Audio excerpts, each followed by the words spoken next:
Before true crime was a cultural phenomenon, before courtroom trials were streamed into our homes, there was a case that changed the way America watched justice unfold. In 1990, Pamela Smart became the center of a case that would become one of the most controversial criminal trials of its time. But this wasn't just about what happened inside a New Hampshire courtroom. It was about a woman at the center of it all, and all of the questions surrounding her that would capture the attention of millions. For the first time in America's history, a criminal trial was broadcasted gavel to gavel, allowing viewers across the country to watch the proceedings unfold in real time. The cameras rolling, the courtroom was open, and Pamela Smart was about to become a name that America would never forget. Please do not forget to like this video, subscribe to the channel, and become a sensational sinner. This is the story of Pamela Smart.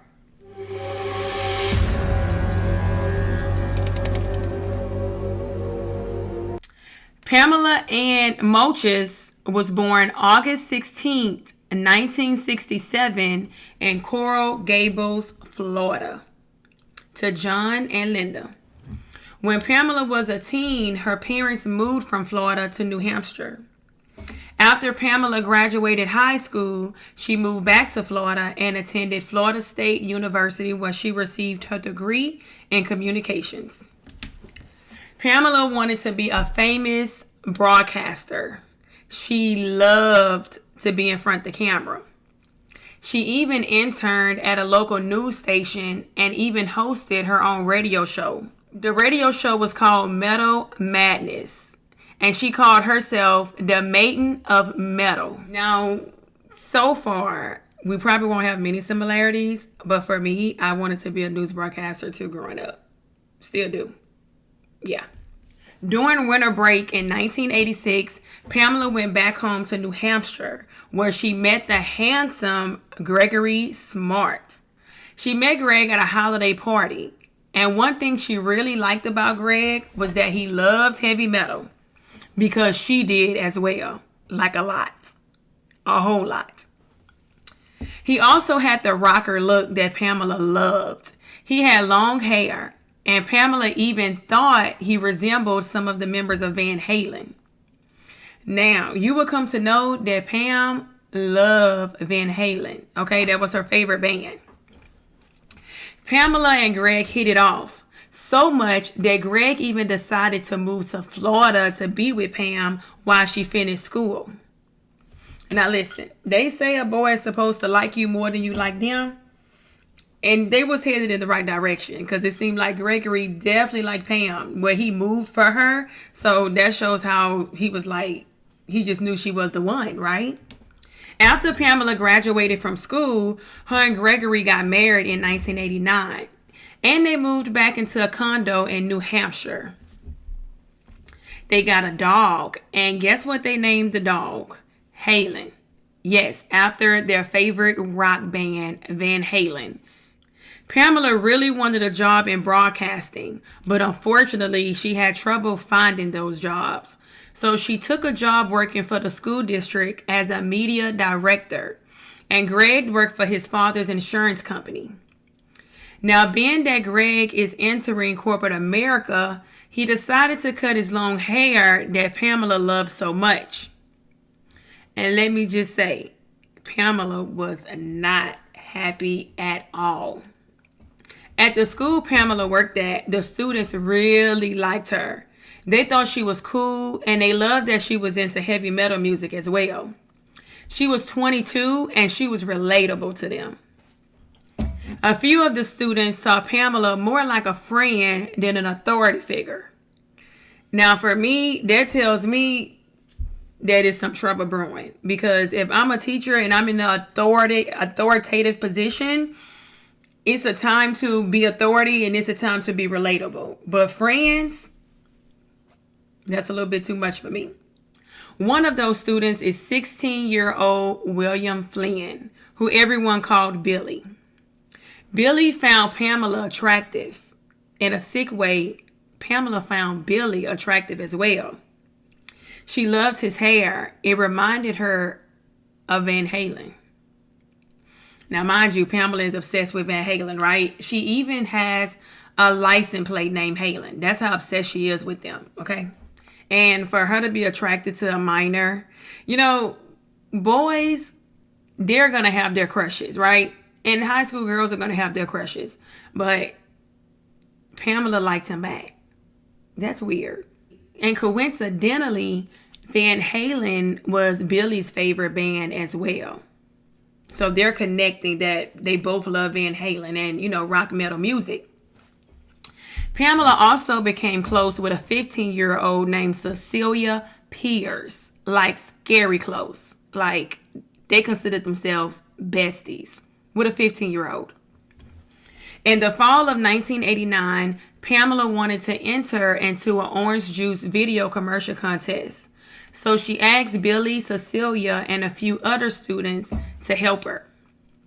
So Pamela spent quite some time with the students during and after school, and inappropriate feelings started to develop.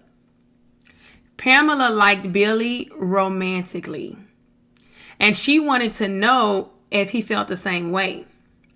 February 1990, Pamela confessed to Billy that she thought about him all the time. And she wanted to know if he thought about her as well when she wasn't around. Billy told her yes. And that's when their relationship started to shift. About 3 weeks later, Pamela went to Billy's house. They sat in Billy's room listening to music. And if I had to guess, I think they probably was listening to Van Halen. And at that time, while they were sitting there listening to music, Pamela kissed Billy for the first time. Okay. So now this is crossing the line in a major way. Okay. So now they're literally intimate. She's intimate with a minor. And for me, it's like, where's Billy's parents? But Billy's dad had died 2 years before he met Pam. So Billy was being raised by a single mother. And if I had to guess, you know, going from a 2-income household, I'm sure she probably worked. But even if she didn't, that's a loss of an income with Billy's dad being deceased. So the mom probably had to pick up shifts. She probably wasn't home much. So, because I'm just like, how did she not know a teacher was at her house? But if I had to guess, I would say maybe she was pretty busy. So after that first kiss, Pamela then started to confide in Billy about her marriage. She said that Greg was emotionally distant and he was controlling. And according to Pam, Greg even confessed that he cheated on her. So she told Billy all of this information.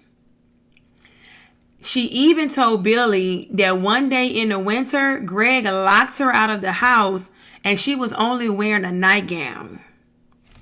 Now, I'm not sure, we said according to Pam. So by Pamela being, you know, open and honest, and she's telling Billy her secrets. And, you know, so at this point, Billy became deeply emotionally attached to Pamela.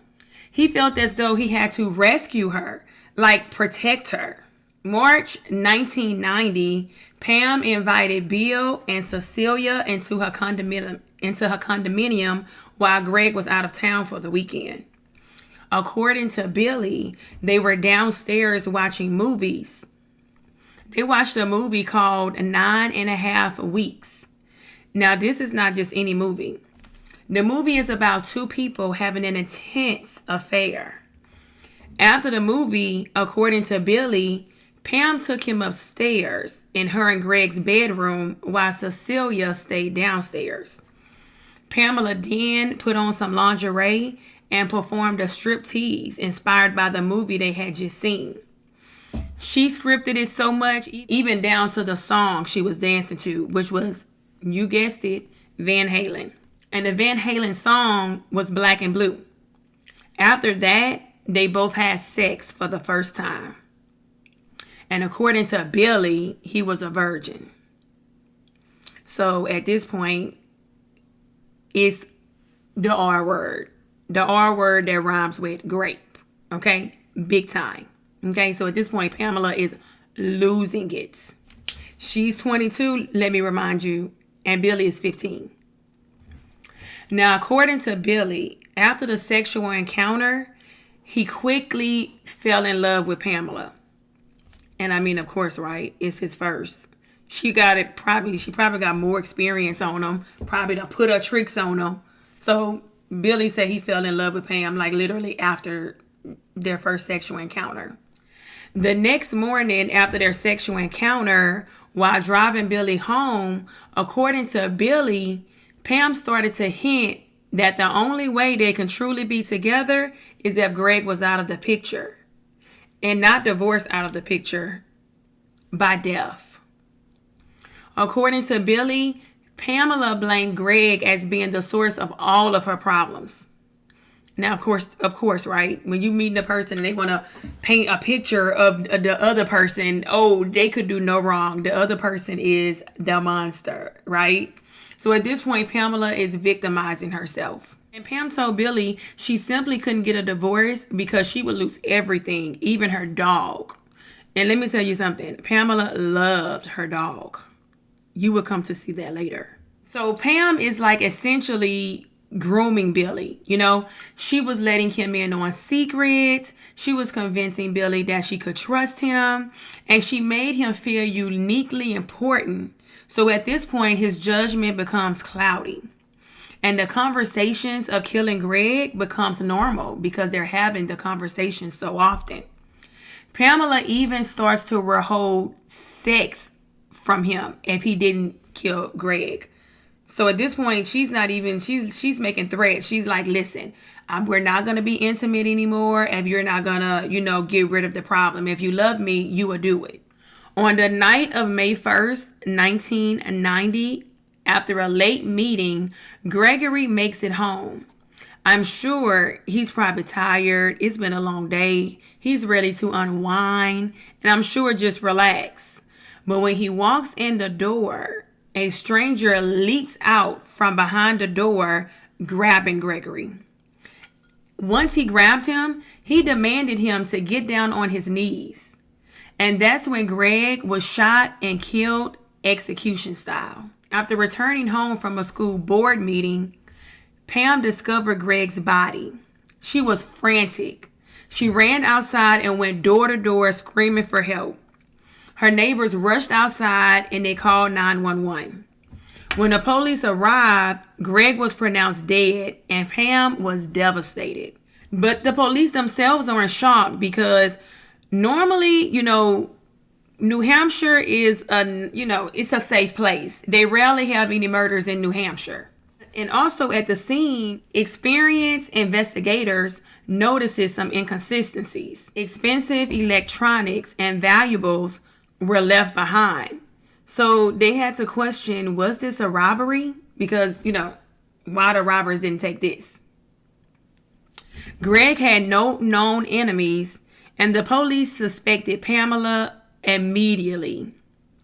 And then things got even weirder after the murder. Pam requested an immediate interview. So literally at the scene, she's supposed to be grieving, crying. She's letting the police know, listen, I want to do an interview right now. She's requesting an interview. So in the interview, Pam states that the first thing she noticed when she walked in her home the night of the murder was that the speakers were off the stand. And so she immediately thought, wow, this must be a botched robbery. Now, the police felt that was weird because her focus should have been on her deceased husband lying on the ground. But you're worried about the speakers? Then she said to detectives when she walked over the body, when she didn't say my husband, she didn't say Greg, but the body. So those were the terms she was using in the interview, the body. So to me, it's kind of like she was like distancing herself from Greg. And while the police was processing the crime scene, Pamela would not shut up about her dog. So at the crime scene, they're trying to process the scene. She's like, I'm worried about my dog. I'm worried about my dog. Even though police already had told her that Halen was safe, she still went on, and it was clear at that point that her main concern was her dog. And guess what? Pam, the aspiring news anchor, guess what she does next? She does an interview just one day after Greg's murder. And then, guess who made a cameo with her? Her dog, Halen. Yeah, you heard correct. In Pamela's interview, she had her dog, Halen, with her. Now, I don't know if I ever seen something like that before. Ever. Really quick. We usually don't like to bring animals or get dogs in your interview shot, but Pam invited Halen to come over. It's this little fuzzy dog, and we did the whole interview with Halen sitting right there next to us. Sometimes I ask myself, now the whole thing was just bizarre. It was weird, and that's to say the least, okay? And if you guys didn't think all of that was weird, what she does next will blow your mind. While conducting the interview, she's letting reporters know that she wanted to be a news broadcaster, a news anchor. And she also starts trying to produce her own scenes. She's asking the reporters, hey, do you want to get a shot of me looking away off into the distance? Do you need me to cry? You need to get a close-up of me while I'm crying? Like, she's literally trying to produce the scenes. I know they had to be like, wait, what? I know they had to be awkward and weird. They also said that she showed very little emotion given the situation. She also discussed details about the crime scene that she couldn't have known about because she wasn't allowed back in there. And to put the cherry on top of the cake, I'll let you guys just see for yourself. She talked about things that she couldn't have known about. it just seems to have been a situation where Greg didn't know what was happening. She knew critical factors about what that crime scene looked like. How could she talk about what this apartment looked like when she wasn't allowed in there? That I expected that she would be breaking down, and yet that emotion never came. Sometimes I ask myself, I can't figure out where the strength is coming from. But the weirdest part of the interview was we were talking about Greg, and she said something to the effect of, if you think about it, this couldn't have happened at a better time. You know, there's no better time in his life for this to happen. And I said, what? Like, this couldn't have happened at a better time because if you think about it, had we been married for 20 years, I would have loved him that much more. I couldn't wrap my mind around that. Now, can you believe somebody saying that? The unaliving of my husband couldn't have come at a better time? And her reasoning is, if they were together longer for a long time, she would be even more hurt if they were together for 20 years. Y'all possibly could have been together for 20 years if you wasn't such an idiot, but hey, I'm moving too fast. But I think if I was a news reporter and I heard that, I think I would have just threw the cards. It's done. Like, is this lady slow? I couldn't do it. The stupidity would have just took me out. So at that point, the police is watching all of this unfold, and they're paying very close attention to her lack of emotions and her weird comments. A few days after the murder, officers escorted Pam back to her condo to get some things. Greg's blood was still on the carpet, so the place hadn't been cleaned. And instead of Pam stepping around or over the blood, Pamela walked back and forth in it as if it wasn't even there. So eventually, her mom grabs a towel and covers up the blood. And what does Pam do next? She walks all over the towel. She didn't even give a damn. Okay? So you walking all over the blood, the mama puts a towel down, and you still just going back. No integrity of the crime scene, just messing it all up. Okay? And immediately after Greg's funeral, Pam returned his personal belongings to his mom in a garbage bag. Now listen, I don't know what kind of mama Greg had, and I don't have a son. But if my son's wife returns his stuff back to me after his funeral, right after, in a garbage bag, I'm going to be her down with that garbage bag. But that's just me. That's just me. 6 weeks after the murder, police got their first break. Vance Latime Sr. went to the Seabrook Police Department with a .38 caliber revolver. He said one of his son's friends had indicated that the gun may have been involved in Greg's murder. Ballistic testing linked the gun to the bullet that killed Greg. So that's big. Okay, so it was definitely used. So the police called the friend Ralph Welch in for questioning. Ralph told the investigators that he overheard Vance Latime Jr. and Patrick Pete Randall discussing the murder, and that Billy Flynn and Raymond Fowler may have been involved as well, because he heard Patrick say that he held Greg down while Billy shot him in the head. Now, those not details. I don't know what is. And then he also told the police that the teenagers were promised $500 each to kill Greg. And if things couldn't get any better, the investigators received an anonymous tip from a caller stating that the students from the school Pamela worked at was behind Greg's murder, and that Cecilia, aka Pamela's bestie, knows about it. The caller also mentioned that Pamela may have been involved sexually with one of the students as well. When the police initially interviewed Cecilia, she denied knowing anything about Greg's murder. But investigators didn't give up, and Cecilia gave in. And she confirmed that Pam was having an affair with Billy because she walked in on them.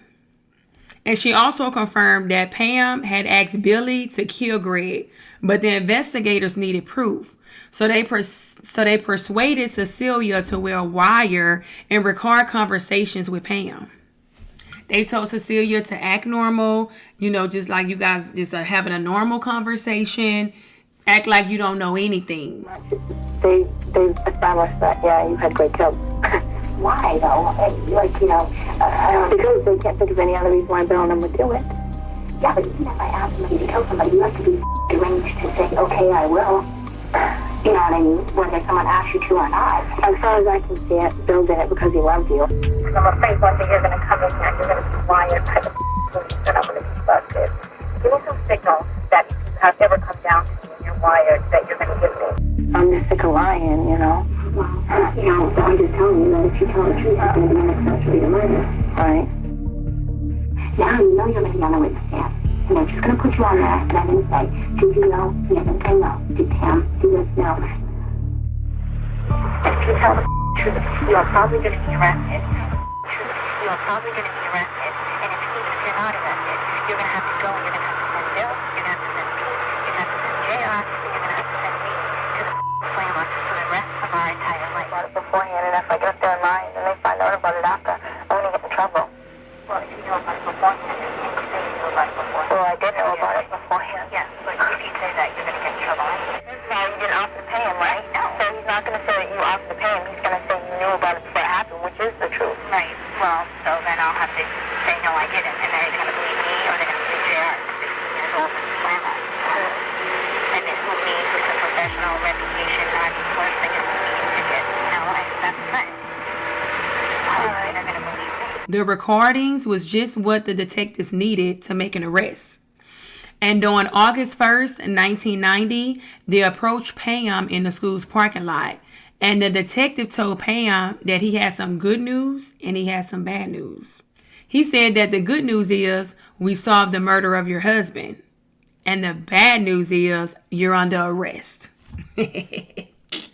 I bet she could have peed her pants that day.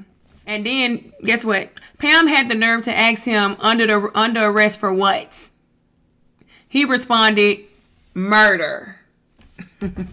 Billy and his three friends, Patrick Randall, Vance Latime, and Raymond Fowler, was also arrested in connection with Greg's murder. And of course, because they are kids, children, what do? They caved. They confessed. They sung like a canary. They confessed to the murder, and all of them received plea agreements. And they also testified against Pam. So at this point, Pam is cooked, and she's left out to dry. But Pam maintains her innocence. She stated that she knew nothing about the murder and that there was no affair. March 4th, 1991, Pamela's trial begins, and it's one of the most high-profile murder trials of the 1990s, and the first U.S. trial to be televised, gavel to gavel. The trial lasted 14 days. Pamela even took the stand.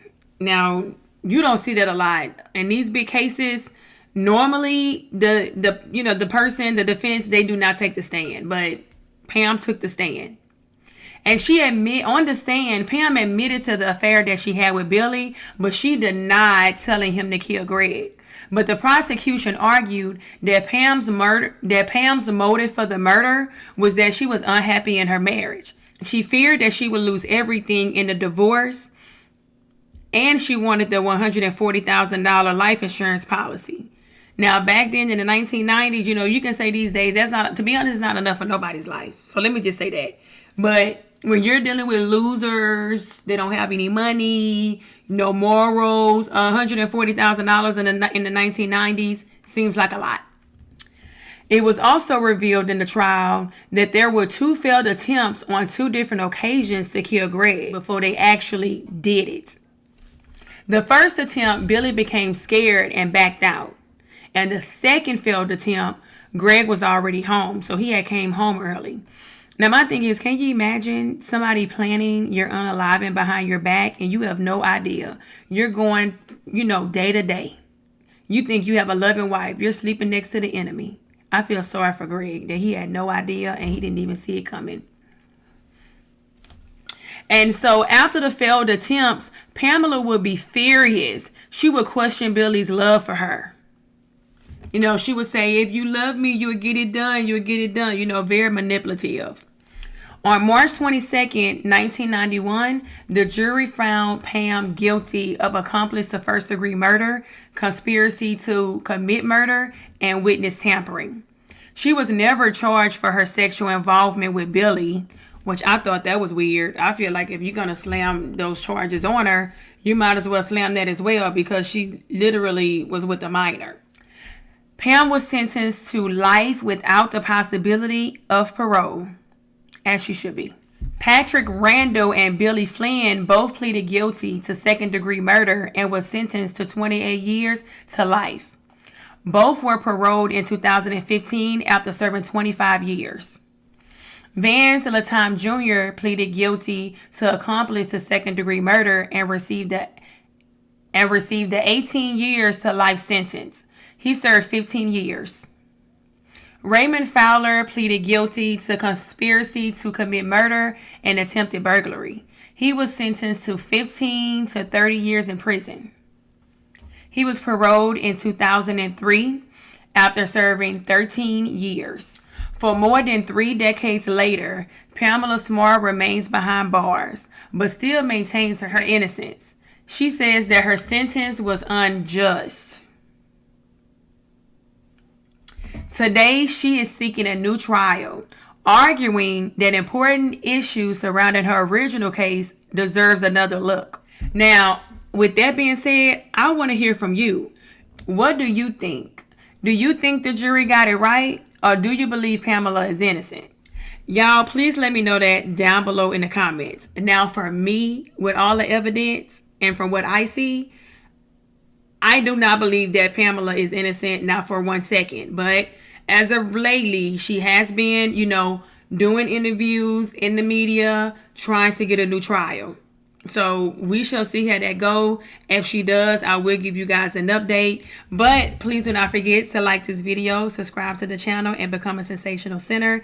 Let me know your thoughts in the comments. And until next time, you guys, stay safe out there. Be careful.